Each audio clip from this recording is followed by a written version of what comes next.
അടുത്ത് നമ്മൾ നോക്കുന്നത് സയ്യിദ് ഡൈനാസ്റ്റിയെ പറ്റിയിട്ടാണ് കേട്ടോ.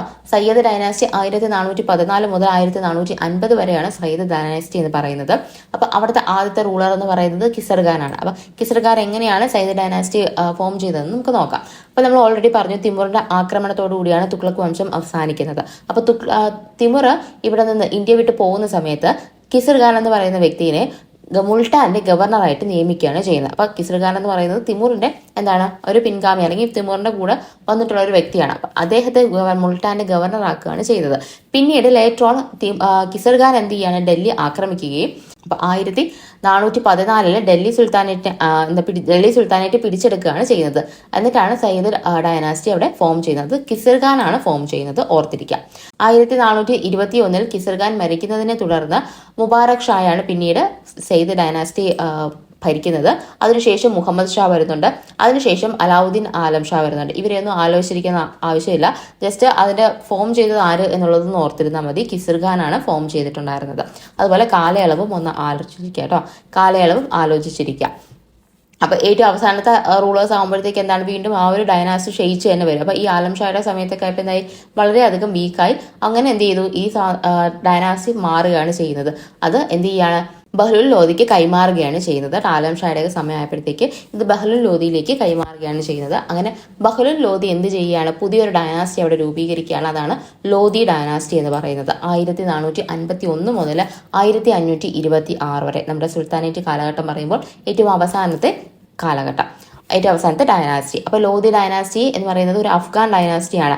നമ്മൾ നേരത്തെ പറഞ്ഞിട്ട് ഒരു തുർക്കിഷ് ഡൈനാസ്റ്റി ആയിരുന്നു. ഏത് കംപ്ലീറ്റ്ലി ഒരു തുർക്കിഷ് ആയിരുന്നു. ഏത് നമ്മുടെ സ്ലേവ് ഡൈനാസ്റ്റി അഥവാ അടിമ വംശം എന്ന് പറയുന്നത്.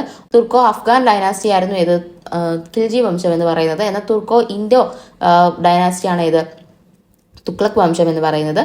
സയ്യിദ് വംശം എന്ന് പറയുന്നതിന് നമ്മൾ പ്രത്യേകിച്ചൊന്നും പറയുന്നത് തിമൂറിന്റെ ഒരു ഭാഗമായിട്ടാണ് വരുന്നത്. എന്നാൽ അഫ്ഗാൻ കംപ്ലീറ്റ്ലി ഒരു അഫ്ഗാൻ ഡൈനാസ്റ്റി എന്ന് പറയുന്നത് ലോധി വംശത്തിനെയാണ്. അതൊന്ന് ഓർത്തിരിക്കുക. അതുപോലെ തന്നെ ഒന്ന് കാര്യം ഓർത്തിരിക്കുക, ഈ കിസർഖാൻ എന്ന് പറയുന്നത് നമ്മുടെ പ്രൊഫറ്റ് മുഹമ്മദ് ഇല്ലേ, അവരുടെ പിൻഗാമി ആയിട്ടാണ് ഈ പറയുന്ന കിസർഖാനെ കണക്കാക്കിയിട്ടുള്ളത് കേട്ടോ. അതൊന്ന് ഓർത്തിരുന്നാൽ മതി. പിന്നെ ലോധി വംശം പറയാണ്. അപ്പോൾ ലോധി എന്ന് പറയുന്നത് ഏറ്റവും അവസാനത്തതാണ്. അതുപോലെ തന്നെ ഫിഫ്ത്ത് എന്നത് ഓർത്തിരിക്കുക. ഫൗണ്ട് ചെയ്തത് ആരാണ്, ബഹ്ലുൽ ഖാൻ ലോധി അഥവാ ബഹ്ലുൽ ലോധിയാണ് എന്ത് ചെയ്തത്, ലോധി വംശത്തിന്റെ സ്ഥാപകൻ എന്ന് പറയുന്നത്. അദ്ദേഹത്തെ പിന്നെ സിക്കന്ദർ ലോധി പിന്തുടരുകയായിരുന്നു. അപ്പൊ ബഹ്ലുൽ ലോധി സ്ഥാപിച്ചു. അതിനുശേഷം വരുന്നത് സിക്കന്ദർ ലോധിയാണ്. സിക്കന്ദർ ലോധി എന്ന് പറയുന്നത് ഈ റാണാ സംഘ, മേവാറിലെ റാണാ സംഘ, അതുപോലെ തന്നെ ഗുജറാത്തിലെ മുഹമ്മദ് ബേഗർ, അവരുടെയൊക്കെ ഒരു കാലഘട്ടത്തിലുള്ള ഒരു വ്യക്തിയാണ് ആരെന്ന് പറയുന്നത് സിക്കന്ദർ ലോധി, അല്ലെങ്കിൽ അവരോട് സമാനമായിട്ടുള്ള വ്യക്തിയാണ് ആര്, സിക്കന്ദർ ലോധി എന്ന് പറയുന്നത്. He founded the city Agra city പണിതത്, അല്ലെങ്കിൽ ആഗ്ര സിറ്റിയിലെ ഫൗണ്ടർ ആരാണെന്ന് ചോദിച്ചു കഴിഞ്ഞാൽ ആരാണ്, സിക്കന്ദർ ലോധിയാണ്. And transfer the capital from Delhi to Agra, ഡൽഹിയിൽ നിന്നും ആഗ്രയിലേക്ക് ട്രാൻസ്ഫർ ചെയ്തത് ആരാണ്, സിക്കന്ദർ ലോധിയാണ് കേട്ടോ. അത് ഓർത്തിരിക്കുക. നെക്സ്റ്റ് വൺ പറയുമ്പോഴത്തേക്ക് he abolished the octroi duty on grains. അപ്പോൾ ഗ്രെയിൻസിൽ ഉള്ള ധാന്യങ്ങളിലുള്ള ഒക്ട്രോയ് ഡ്യൂട്ടി ഒഴിവാക്കിയ വ്യക്തി ആരാണെന്ന് ചോദിച്ചു കഴിഞ്ഞാൽ അത് സിക്കന്ദർ ലോധിയാണ് കേട്ടോ. And established a new system of land measurement, അല്ലെങ്കിൽ measurement of yards called Gaz i Sikandari അഥവാ ഗാജ് ഇ സിക്കന്ദരി. രണ്ടും പറഞ്ഞു കഴിഞ്ഞാലും ശരി തന്നെയാണ്. അപ്പോൾ ഗാസ് ഐ സിക്കന്ദരി എന്ന് പറയുന്ന ഒരു മെഷർമെന്റ്, ലാൻഡ് മെഷർമെന്റിന്റെ രീതി എന്ത് ചെയ്ത് കൊണ്ടുവന്നത് സിക്കന്ദർ ലോധിയാണെന്നും കൂടെ ഓർത്തിരിക്കുക. പേരിൽ നിന്ന് തന്നെ നമുക്ക് കിട്ടും, അതൊന്ന് ഓർത്തിരുന്നാൽ മതി. അപ്പോൾ ഒക്ട്രോയ് ഡ്യൂട്ടി അവസാനിപ്പിച്ചത് ആരാണ്, സിക്കന്ദർ ലോധിയാണ്, ഓർത്തിരിക്കുക കേട്ടോ. ഈ Sikandar was an orthodox and A bigot king ആണ്. അപ്പം സിക്കന്ദർ എന്ന് പറയുന്നത് വളരെയധികം ഓർത്തഡോക്സ് ആയിട്ടുള്ള വ്യക്തിയായിരുന്നു. അപ്പോൾ സിക്കന്ദർ എന്ന് പറയുന്നത് വളരെയധികം ഓർത്തഡോക്സ് ആണ്. അപ്പോൾ ഏറ്റവും അധികം പ്രാധാന്യം സിക്കന്ദറിന് കിട്ടണം എന്നുള്ള രീതിക്കുള്ള, അതുപോലെ തന്നെ ആ ഒരു ഡൈനാസ്റ്റിക്ക് കിട്ടണം, അഫ്ഗാൻ റൂളേഴ്സിന് കിട്ടണം എന്നുള്ളത്. അപ്പം മുസ്ലിം റൂളേഴ്സിന് മാത്രം മതി എന്നുള്ളത്. അപ്പം ഹിന്ദുസിന്റെ മേലിൽ എന്ത് ചെയ്തു, വീണ്ടും ജസിയ റീഇമ്പോസ് ചെയ്തത് ആരാണ്, സിക്കന്ദർ ലോധിയാണ് കേട്ടോ. അപ്പൊ ഓർത്തഡോക്സ് ആയതിന്റെ ഒരു അനന്തരഫലമാണ് എന്ത്, ജസിയ വീണ്ടും എന്ത് ചെയ്യാണ്, ഹിന്ദുസിന് മേൽ റീഇമ്പോസ് ചെയ്യുകയാണ്. He was a poet of repute composed under the pet name Gulrukh. അപ്പൊ ഗുൽറുക്ക് എന്ന് പറയുന്ന പെറ്റ് നെയിമിൽ അറിയപ്പെട്ടിരുന്ന സുൽത്താൻ ആര് എന്ന് ചോദിച്ചു കഴിഞ്ഞാൽ അത് സിക്കന്ദർ ലോധിയാണ് കേട്ടോ. അപ്പൊ ഒരുപാട് പോയിംസ് ഒക്കെ എഴുതിയിട്ടുള്ള വ്യക്തിയാണ്. ഗുൽറുക്ക് എന്ന് പറയുന്ന പെൻനെയിമിലാണ്, അല്ലെങ്കിൽ തൂലികാ നാമത്തിലാണ് അദ്ദേഹം കവിതകൾ എഴുതിയിട്ടുണ്ടായിരുന്നത്. Sikandar Lodhi was succeeded by his son Ibrahim Lodhi. Ibrahim ലോധിയാണ് അദ്ദേഹത്തെ പിന്നീട് പിന്തുടരുന്നത്. അപ്പൊ ഇബ്രാഹിം ലോധി എന്ന് പറയുന്നത് ലോധി ഡൈനാസ്റ്റിയിലുള്ള ഏറ്റവും അവസാനത്തെ കിങ് ആണ് ആര്? ഇബ്രാഹിം ലോധി എന്ന് പറയുന്നത് കേട്ടോ. അപ്പോൾ Ibrahim was defeated in 1526 at the battle of Panipat. അപ്പോൾ പാനിപ്പത്ത് യുദ്ധം നമുക്ക് ഏറ്റവും ഇമ്പോർട്ടൻ്റ് ആണ്. പാനിപ്പത്ത് യുദ്ധം 1526 നടക്കുന്നത്. അതിൽ പരാജയപ്പെടുത്തി കൊണ്ട് ഡൽഹി സുൽത്താനേറ്റ് അവസാനിക്കുകയും മുഗൾ വംശം എന്ത് ചെയ്യുകയാണ്? ആരംഭിക്കുകയും ചെയ്യുകയാണ്. അപ്പം ആരെയാണ് പരാജയപ്പെടുത്തിയത്? ബാബർ ഇബ്രാഹിം ലോധിനെയാണ് പരാജയപ്പെടുത്തിയത്. അപ്പോൾ ബാറ്റിൽ ഓഫ് പാനിപ്പത്ത് ആർക്ക് തമ്മിലായിരുന്നു?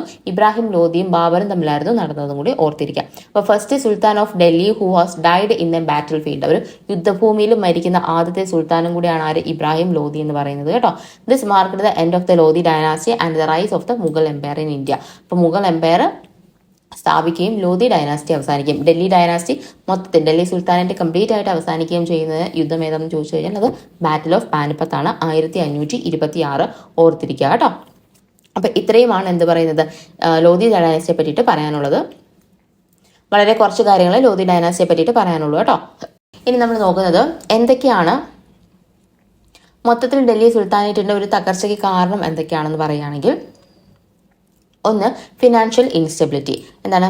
പല കാര്യങ്ങൾക്കും ഉള്ള പൈസകൾ എന്തില്ല, കയ്യിലില്ല. അപ്പം എന്താണ് ദൂരത്തുണ്ട്. അതുപോലെ തന്നെ ഇൻകേപ്പബിൾ ആയിട്ടുള്ള നോബിൾസിന്റെ കയ്യിലുള്ള പൈസകൾ അവർക്ക് കൊടുക്കുന്ന ഈ പറയുന്ന കാര്യങ്ങളെല്ലാം കാരണം ഫിനാൻഷ്യൽ ഇൻസ്റ്റെബിലിറ്റീസ് ത്രൂ ഔട്ട് ഡൽഹി സുൽത്താനേറ്റിൽ ഉണ്ടായിരുന്നു. അതുപോലെ ഡിസഇൻറ്റഗ്രേഷൻ ഓഫ് ഡൽഹി സുൽത്താനേറ്റ്, പല രാജാക്കന്മാരല്ലേ ഭരിച്ചത്. ആദ്യം സ്ലേവ് ഡൈനാസ്റ്റി വന്നു, പിന്നീട് ഖിൽജി, തുഗ്ലക്, അങ്ങനെ ആ ഒരു ഡിസഇൻറ്റഗ്രേഷൻ കാരണവും ഇത് ഡിക്ലൈൻ ചെയ്യാനായിട്ടുള്ള കാരണമായി. പിന്നെ ഇൻവേഷൻ ഓഫ് തിമുറിന്റെ ആക്രമണം വളരെയധികം ഡൽഹി ഡൈനാസ്റ്റിയെ തകർക്കുകയാണ് ചെയ്തത്. ഇനി ഗ്രീഡ് ആൻഡ് ഇൻകോമ്പീറ്റൻസ് ഓഫ് നോബിൾസ്. അപ്പോൾ നോബിൾസിന്റെ കാര്യം ഓൾറെഡി പറഞ്ഞു കഴിഞ്ഞു. ഇനി ഡിഫക്റ്റീവ് മിലിറ്ററി ഓർഗനൈസേഷൻ. പലരും അലാവുദ്ദീൻ ഖിൽജിക്ക് മാത്രമേ എന്തുള്ളൂ ഒരു കറക്റ്റ് ആയിട്ടുള്ള ഒരു ആർമി ഉണ്ടായിരുന്നുള്ളൂ. ബാക്കിയുള്ളവർക്കെല്ലാം അതൊരു വീക്ക് ആർമി ആയിരുന്നു. അപ്പം ആ കാരണങ്ങളൊക്കെ കൊണ്ട് ഡൽഹി സുൽത്താനേറ്റ് തകർച്ചയിലേക്ക് വന്നിട്ടുണ്ട്. അതുപോലെ വാസ്റ്റ്നെസ് ഓഫ് ദ എംപയർ. നമുക്ക് ഒരു രാജാവിന് ഭരിക്കാൻ പറ്റുന്നതിലും കൂടുതൽ വലിയൊരു പ്രദേശത്തിലേക്കൊക്കെ ഡൽഹി സുൽത്താനേറ്റ് വന്നിട്ടുണ്ടായിരുന്നു. അപ്പോൾ ആ ഒരു വാസ്റ്റ്നെസ് കാരണം പിന്നീട് പലരും ആക്രമിക്കുകയും പലതും പിടിച്ചെടുക്കുകയും ചെയ്തു. അങ്ങനെ ക്ഷയിച്ചു പോവുകയും ചെയ്തിട്ടുണ്ട്. ഇനി പുവർ മീൻസ് ഓഫ് കമ്മ്യൂണിക്കേഷൻ, അതുപോലെ വാർ ഓഫ് സക്സഷൻസ്. പല നാട്ടുരാജ്യങ്ങൾ പിടിച്ചെടുക്കാൻ ശ്രമിച്ചതിന്റെ പരമായിട്ട് നമുക്ക് ധനനഷ്ടം, ആളുകളുടെ നഷ്ടം എല്ലാം വന്ന് ആ ഒരു മൊത്തത്തിലൊരു ഡിക്ലൈനിലേക്ക് വരികയാണ് ചെയ്തത്. പിന്നെ despotic and military type of government, ഒരു കംപ്ലീറ്റ്ലി അവിടുത്തെ ജനങ്ങൾക്ക് വേണ്ടിയിട്ടുള്ള ഭരണം നടത്തിയിരുന്നത് ഒന്നാമത്തെ കാര്യം. അപ്പോൾ ഇന്ത്യയിൽ വന്ന് ഭരിക്കുന്നവരാണ് അവർ അവരുടെ ഇഷ്ടത്തിന് അവരുടെ മെച്ചത്തിന് വേണ്ടിയിട്ട് നോക്കുകയാണ് ചെയ്തത്. അത് എന്ത് ചെയ്തില്ല, നമ്മുടെ ഒരു ഗവൺമെന്റ് എന്ന് വെച്ച് കഴിഞ്ഞാൽ ഒരു അവിടുത്തെ സിറ്റിസൺസിന് വേണ്ടിയിട്ട് അല്ലെങ്കിൽ അവിടെ താമസിക്കുന്ന ആളുകൾക്ക് വേണ്ടിയിട്ട് ഒരു പീപ്പിൾ സെൻട്രിക് ആയിട്ടുള്ള ഒരു ഭരണമായിരുന്നില്ല നടന്നത്. അപ്പം അതും ഒരു മിലിറ്ററി ടൈപ്പുള്ള ഭരണമൊക്കെ ആയിരുന്നു നടന്നത്. അപ്പം അതും എന്ത് ചെയ്തു, ഈ ഡൽഹി ഡൈനാസ്റ്റിയെ താഴേക്ക് കൊണ്ടുവരാനുള്ള കാരണമായി മാറുകയാണ് ചെയ്തത് കേട്ടോ. അപ്പം ഇത്രയുമാണ് ഡൽഹി സുൽത്താനേറ്റിന്റെ പരാജയത്തിന് കാരണം എന്ന് പറയുന്നത്. അപ്പം ഡൽഹി സുൽത്താനേറ്റ് നമ്മൾ എല്ലാവരുടെയും കാര്യങ്ങൾ നോക്കിയിട്ടുണ്ട്.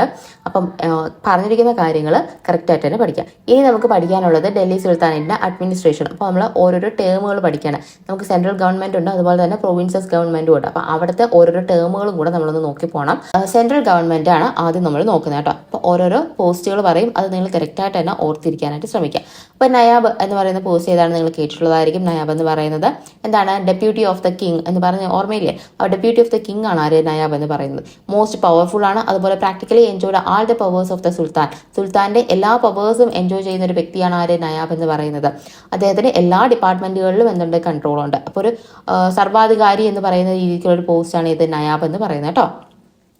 ഇനി അടുത്തത് വസീറാണ്. വസീറിനെ പ്രൈം മിനിസ്റ്റർ എന്നും പറയുന്നുണ്ട്. അതുപോലെ തന്നെ ഫിനാൻസ് ഡിപ്പാർട്ട്മെന്റ് ആയിട്ടുള്ള ദിവാനി വസ്ത്രത്തിന്റെ ഹെഡും കൂടിയാണ് ആര്? വസീർ എന്ന് പറയുന്നത് കേട്ടോ.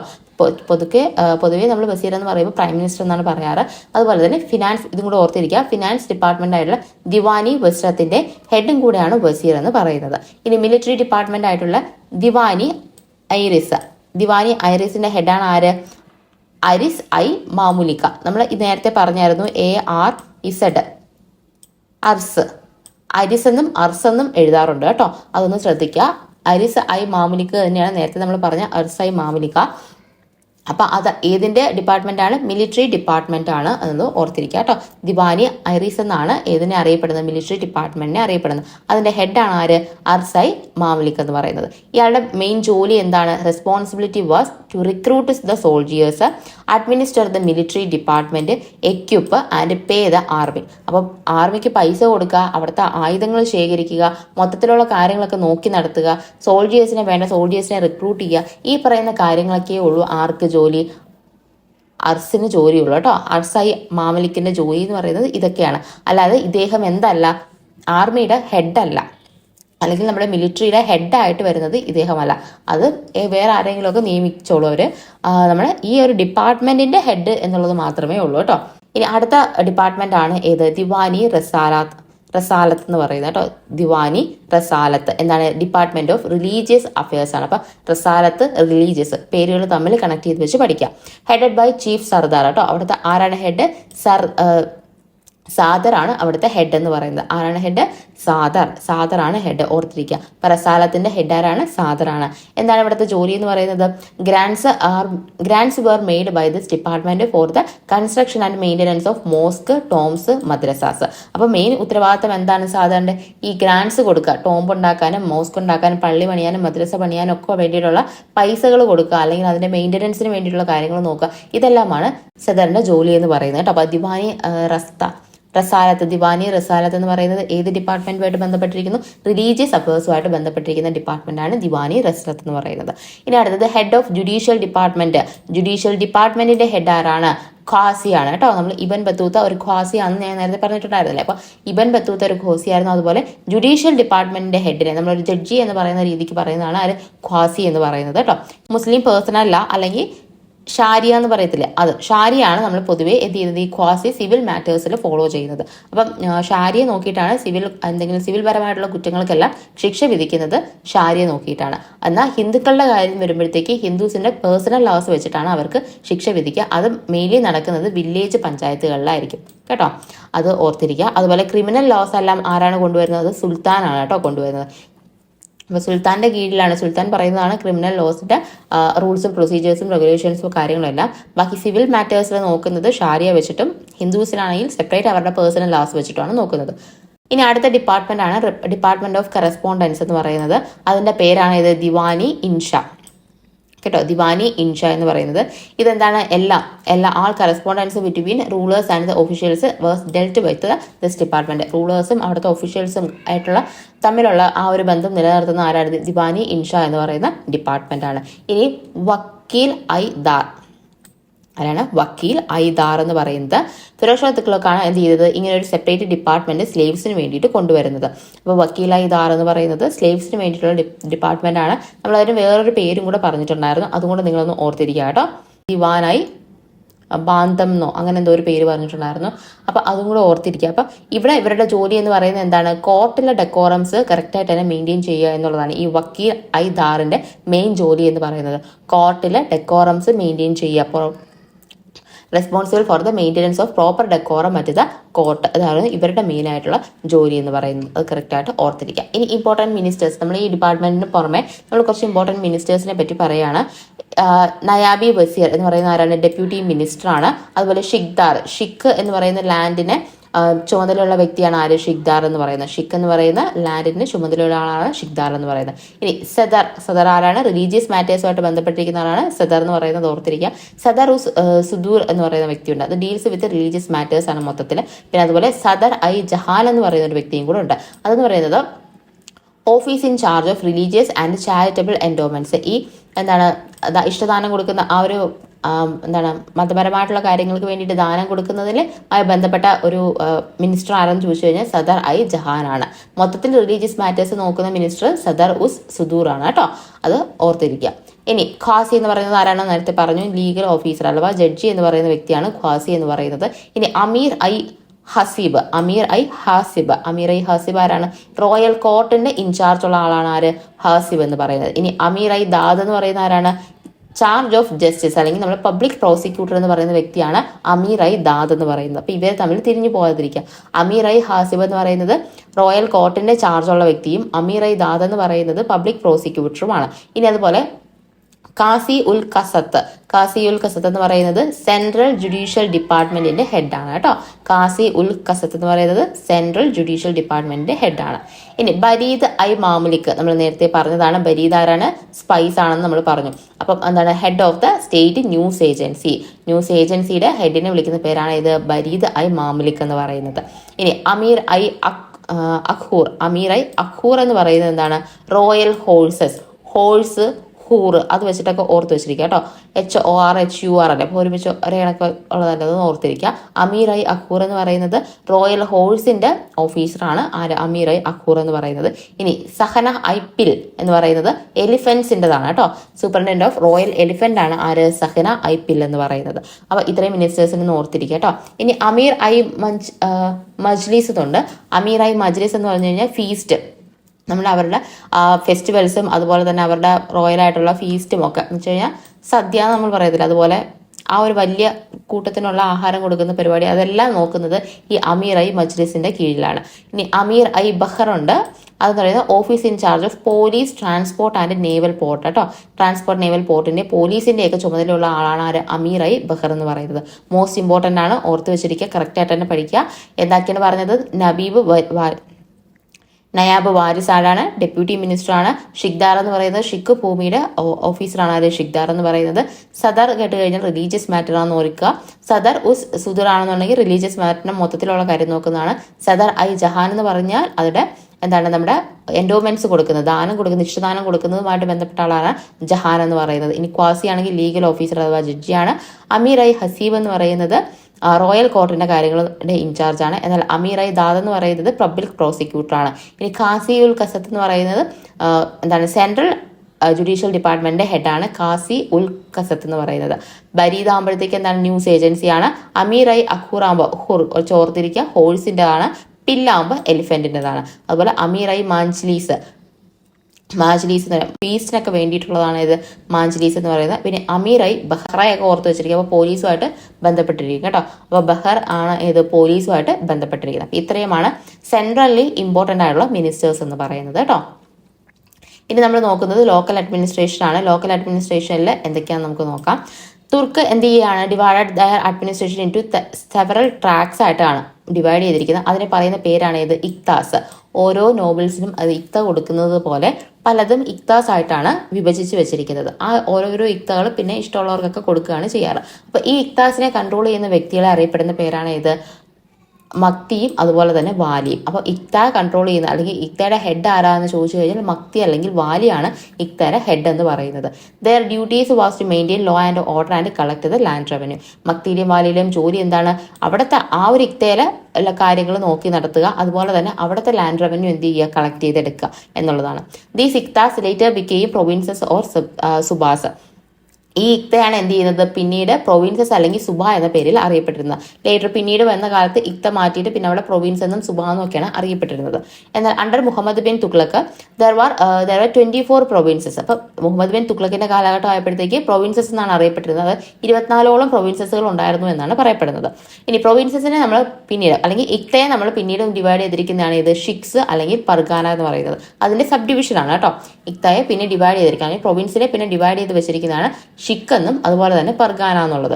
ഷിക്കിന്റെ കൺട്രോൾ ആർക്കാണ്? ഷിഖ്ദാറിനാണുള്ളത്. അതുപോലെ പർഗാനയുടെ കൺട്രോൾ എന്ന് പറയുന്നത് അമീലിനാണുള്ളത്. കറക്റ്റ് കൺട്രോൾ ആരാന്നുള്ളത് പഠിച്ചു വെച്ചിരിക്കുക. ഇക്തയാകുമ്പോഴത്തേക്ക് ആരൊക്കെയാണ്? മക്തി അല്ലെങ്കിൽ വാലി, ഷിക്ക് ആകുമ്പോൾ ഷിഖ്ദാർ, പർഗാന ആകുമ്പോൾ അമീലാണ്. പർഗാന എന്ന് പറയുന്നത് 100 മുതൽ 84 മുതൽ 100ഓളം വില്ലേജസ് കൂടി ചേർന്ന ഒരു സംഭവമാണ് പർഗാന എന്ന് പറയുന്നത്. അതിന്റെ ഹെഡ് എന്ന് പറയുന്നതാണ് ആര്? അമീൽ എന്ന് പറയുന്നത് കേട്ടോ. ഇതിനെ ഈ വില്ലേജസിനെ എല്ലാം കൂടെ ചേർത്തിട്ട് നമ്മൾ ചൗരസി എന്നും പറയാറുണ്ട് കേട്ടോ. ചൗരാസി എന്നും പറയാറുണ്ട്, അതും കൂടെ ഓർത്തിരിക്കുക. ഇനി ലാൻഡ് ഓണേഴ്സിനെ ആ സമയത്ത് അറിയപ്പെടുന്ന പേരാണ് കുത്ത് എന്ന് പറയുന്നത്, നമ്മൾ നേരത്തെ പറഞ്ഞു കഴിഞ്ഞു. അതുപോലെ വില്ലേജ് ഹെഡ്മാനെ അറിയപ്പെടുന്നതാണ് മഗ്ദം എന്ന് പറയുന്നത്. നമ്മൾ നേരത്തെ പറഞ്ഞു ഈ കുത്തും മഗ്ദമും ഒക്കെ എന്താണ്? ടാക്സസ് അടയ്ക്കാൻ നിർബന്ധിതരായിട്ടുള്ള കാലഘട്ടമൊക്കെ ഉണ്ടായിരുന്നു. അപ്പോൾ അതൊക്കെ കറക്റ്റായിട്ട് തന്നെ ഓർത്ത് വെച്ചിരിക്കുക കേട്ടോ. അപ്പം ഹെഡ്മാൻ അറിയപ്പെടുന്ന പേരാണ് ഇത് മഗ്ദുമും അല്ലെങ്കിൽ ചൗധരി എന്ന് പറയുന്നത്. അതുപോലെ കുതെന്ന് പറയുന്നത് ലാൻഡ് ഓണേഴ്സിനെയാണ് കുദ് എന്ന് അറിയപ്പെടുന്നത്. ഇനി വില്ലേജ് അക്കൗണ്ടന്റിനെ അറിയപ്പെട്ട പേരാണ് ഇത് പത്വാരി എന്ന് പറയുന്നത് കേട്ടോ. അപ്പോൾ ഇത്രയും കാര്യങ്ങളാണ് ലോക്കൽ അഡ്മിനിസ്ട്രേഷനിൽ നോക്കാനുള്ളത്. കറക്റ്റായിട്ട് തന്നെ പഠിച്ചു വെച്ചിരിക്കുക കേട്ടോ. ഇനി നമ്മൾ നോക്കുന്നത് ഈ കാലഘട്ടത്തിൽ ഉണ്ടായിരുന്ന ടാക്സസിനെ പറ്റിയിട്ടാണ്. അപ്പോൾ നമ്മൾ നേരത്തെ ഫിറോസ് ഷാ തുഗ്ലക്കിന്റെ കാര്യം പറഞ്ഞപ്പോൾ പോലെ തന്നെ പറഞ്ഞു, നമ്മുടെ ടാക്സസ് ഖുറാനുമായിട്ട് ബേസ് ചെയ്ത ടാക്സസ് ആണ് സുൽത്താൻ പീരീഡിൽ നടന്നിരുന്നത്. അപ്പം മെയിനായിട്ടും 4 ടാക്സസ് ആണ് ഏതൊക്കെ? ഖാറജ്, സക്കാത്ത്, ജസിയ, ഖും എന്ന് പറയുന്ന 4 ടാക്സസ് ആയിരുന്നു മെയിനായിട്ടും ഉണ്ടായിരുന്നത്. അതിൽ സക്കാത്ത് എന്ന് പറഞ്ഞു കഴിഞ്ഞാൽ എന്താണ്? To paid by well to do Muslims for helping the needy religious taxes. അപ്പം സക്കാത്ത് എന്ന് പറയുന്നത് എന്താണ്? വെൽ ഡു ആയിട്ടുള്ള മുസ്ലിംസ് അവരുടെ ബാക്കി റിലീജിയൻസിന് വേണ്ടിയിട്ടുള്ള ഹെൽപ്പിന് വേണ്ടിയിട്ട് കൊടുക്കേണ്ട പൈസയാണ് ഈ സക്കാത്ത് എന്ന് പറയുന്നത്. പിന്നെ ജസിയ എന്ന് പറയുന്നത് എന്താണ്? മുസ്ലിം അല്ലാത്തവർ ടാക്സ് കൊടുക്കുക എന്നുള്ളതാണ് കേട്ടോ. അത് ആദ്യമൊക്കെ എന്തായിരുന്നു? ലാൻഡ് ടാക്സിന്റെ കൂടെ ആയിരുന്നു ഈ ജസിയ എന്ന് പറയുന്നത്. പിന്നീട് അതിനെ സെപ്പറേറ്റ് ചെയ്തിട്ടുണ്ടായിരുന്നു. അപ്പം tax levied on non Muslims in return of which they received protection of life, property and exemption from the military services. അപ്പം അവർക്ക് രാജ്യം അല്ലെങ്കിൽ സുൽത്താനേറ്റ് പ്രൊവൈഡ് ചെയ്യുന്ന ആ ഒരു പ്രൊട്ടക്ഷന് ആയിട്ട് എന്ത് ചെയ്യുക? തിരിച്ച് സുൽത്താൻ എന്ത് ചെയ്യുക? ടാക്സ് കൊടുക്കുക. അതാണ് ജസിയ കൊണ്ട് ഉദ്ദേശിച്ചിരിക്കുന്നത് കേട്ടോ. ഇനി അടുത്തതാണ് ഇത് ഖരാജ് എന്ന് പറയുന്നത്. ഖരാജ് എന്ന് പറഞ്ഞാൽ എന്താണ്? ലാൻഡ് ടാക്സ് ആണ്, പെയ്ഡ് ബൈ ഹിന്ദുസ് ആണ്, which was equal to 1/10 of the produce of the land. അപ്പം നമ്മൾ എന്ത് പ്രൊഡ്യൂസ് ചെയ്തോ അതിന്റെ 10ൽ ഒരു ഭാഗം എന്ത് ചെയ്യണം? സുൽത്താന് കൊടുക്കണം. അത് ഹിന്ദുസിന് വേണ്ടിയിട്ടുള്ളതാണ് ഏത്? ഖരാജ് എന്ന് പറയുന്നത് കേട്ടോ. അതുപോലെ തന്നെ മുസ്ലിംസിനുള്ളതാണ് ഏത്? അഷ്റാഫ് എന്ന് പറയുന്നത് മുസ്ലിംസിനാണ്. 1/10 എന്ത് ചെയ്യണം? അത് മുസ്ലിംസ് സുൽത്താനേറ്റിന് കൊടുക്കണം എന്ന് പറയുന്നതാണ് അഷ്റഫ്. അപ്പൊ ഖരാജും അഷ്റഫും സെയിം തന്നെയാണ്. ഹിന്ദുസിനുള്ളതാണ് ഖരാജ് എന്ന് പറയുന്നത്, മുസ്ലിംസിനുള്ളതാണ് അഷ്റഫ് എന്ന് പറയുന്നത്.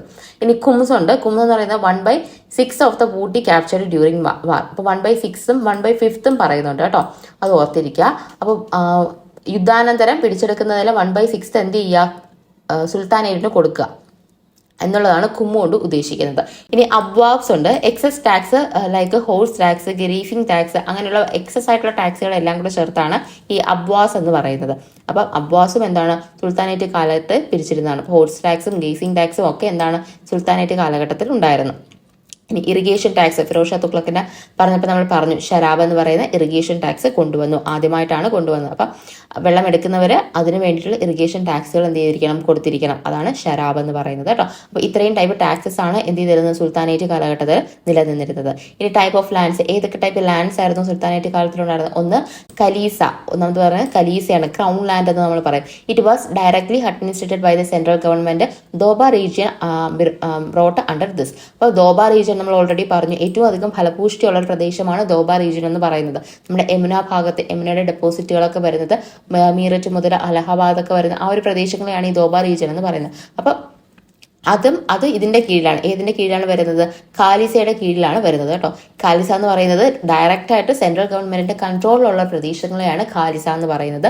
അതിൽ ഏതും ഉൾപ്പെടും? നമ്മുടെ ദോബ റീജിയൻസ് ഒക്കെ ഉൾപ്പെടും. പിന്നെ ഉള്ളതാണ് ഇനാം അല്ലെങ്കിൽ വഖഫ് എന്ന് പറയുന്നത്. അത് ഇഷ്ടദാനം കൊടുക്കുന്നതാണ്.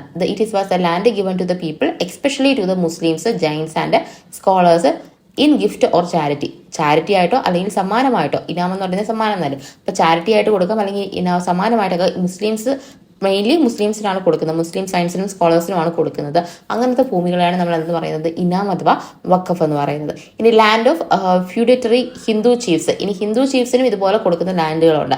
ആ ലാൻഡ് ഹിന്ദു ചീഫ്സിന് കൊടുത്തു കഴിഞ്ഞാൽ അവരെന്ത് ചെയ്യണം? ഒരു ഫിക്സഡ് ആയിട്ടുള്ള ഒരു പൈസ എന്ത് ചെയ്യണം? സുൽത്താന് കൊടുക്കണം. അവർ ആനുവലി എല്ലാ വർഷവും സുൽത്താന് കൊടുക്കണം. അങ്ങനെ ഒരു നിബന്ധനയോടുകൂടി ഹിന്ദു ചീഫ്സിനും എന്ത് ചെയ്യുന്നുണ്ട്? ലാൻഡ് കൊടുക്കുന്നുണ്ട്. ഇനി അടുത്താണ് ഇത് ഇക്ത എന്ന് പറയുന്നത്. ഇക്ത എന്ന് പറയുന്നത് സുൽത്താൻ ഇറ്റ്സ് മിലിറ്ററി ചീഫുകൾക്കും അതുപോലെ നോബിൾസിനും ഒക്കെ വേണ്ടിയിട്ട് കൊടുക്കുന്നതാണ് ഇത് ഇക്ത എന്ന് പറയുന്നത്. എന്തിനു വേണ്ടിയിട്ടാണ്? മെയിൻറ്റെയിൻ ഗിവൺ നമ്പർ ഓഫ് ട്രൂപ്സിനെ മെയിൻറ്റെയിൻ ചെയ്യാൻ വേണ്ടിയിട്ട് അവർക്ക് ഇക്തകൾ കൊടുക്കുന്നതാണ്. അപ്പൊ ഇക്ത ലാൻഡിന്റെ പ്രത്യേകത എന്താണ്? അവിടെ കൃഷി ചെയ്യുക, അവിടെ നിന്നുള്ള ടാക്സ് പിരിക്കുക, ആ ടാക്സ് വെച്ചുകൊണ്ട് ആ ട്രൂപ്പിനെ മെയിൻറ്റെയിൻ ചെയ്യുക എന്നുള്ളതാണ് ഇക്ത കൊണ്ട് ഉദ്ദേശിക്കുന്നത്. അപ്പൊ the land was normally taken back when the ഇക്തദാർ was not in position to maintain the army. അപ്പൊ ആർമി മെയിൻറ്റെയിൻ ചെയ്യാനുള്ള ഒരു കേപ്പബിലിറ്റി ആ ഒരു ഇക്തദാറിന് ഇല്ലാന്നുണ്ടെങ്കിൽ എന്ത് ചെയ്യും? ആ ഇക്ത തിരിച്ചങ്ങ് വാങ്ങിക്കും. അതാണ് അവിടുത്തെ ഒരു പ്രത്യേകത എന്ന് പറയുന്നത്. അപ്പം ഇത്രയും ടൈപ്പ് ലാൻഡ്സ് ആണ് എന്ത് ചെയ്തത്? ഡൽഹി സുൽത്താനേറ്റിന്റെ കാലഘട്ടത്തിൽ ഉണ്ടായിരുന്നത് കേട്ടോ. അപ്പൊ ഇതൊക്കെയാണ് ഖാലിസ, അതുപോലെ Inam, land of ഫ്യൂഡിറ്ററി Hindu chiefs, ഇക്ത എന്ന് പറയുന്ന ലാൻഡും അത്രയുമാണ് ഉണ്ടായിരുന്നത് കേട്ടോ. അപ്പൊ കറക്റ്റ് ആയിട്ട് തന്നെ ഓർത്തിരിക്കുക. അപ്പൊ ഇത്രയുമാണ് നമ്മുടെ ഇന്നത്തെ ക്ലാസ്സിൽ ഉൾപ്പെടുത്തിയിരിക്കുന്നത്. മാക്സിമം നമ്മൾ ഡൽഹി സുൽത്താനേറ്റുമായിട്ട് പറയേണ്ട പോയിന്റ്സുകളെല്ലാം എക്സാം ഓറിയന്റഡ്ലി നമ്മൾ പറഞ്ഞിട്ടുണ്ട്. ഇഷ്ടംപോലെ കാര്യങ്ങൾ ഇനിയും ഉണ്ടായിരിക്കാം. നമ്മൾ എക്സാം ഓറിയൻറ്റലി നോക്കുമ്പോഴത്തേക്ക് ഇത്രയെങ്കിലും മിനിമം പഠിച്ചിരിക്കുക കേട്ടോ. അപ്പോൾ ഒരുപാട് ടൈം ഇൻവെസ്റ്റ് ചെയ്യാതെ മിനിമം ആയിട്ടുള്ള കാര്യങ്ങൾ, നമുക്ക് എക്സാമിന് വേണ്ട കാര്യങ്ങൾ മാത്രം പഠിച്ച് മുന്നോട്ട് പോവുക. അപ്പോൾ സ്റ്റഡി പ്ലാൻ ഇനിയും കണ്ടിട്ടില്ലാത്തവർ ഒന്ന് കയറി നോക്കുക കേട്ടോ. 70 ഡേയ്സ് സ്റ്റഡി പ്ലാൻ ആണ് നമ്മൾ ഫോളോ ചെയ്തുകൊണ്ടിരിക്കുന്നത്. ഓൾറെഡി ഫസ്റ്റ് വീക്ക് ഓൾമോസ്റ്റ് കഴിയാറായിട്ടുണ്ട്. ഇനി ബാക്കിയുള്ള വീക്കുകളിലോട്ട് നിങ്ങൾ ജോയിൻ ചെയ്യുക. പുതുതായിട്ട് ജോയിൻ ചെയ്യുന്നവർ അടുത്ത വീക്കുകളിലോട്ട് പഠിച്ചു തുടങ്ങുക കേട്ടോ. അപ്പോൾ നമുക്ക് അടുത്തൊരു ക്ലാസ്സിൽ കാണാം. അതുവരെ എല്ലാവർക്കും ബൈ.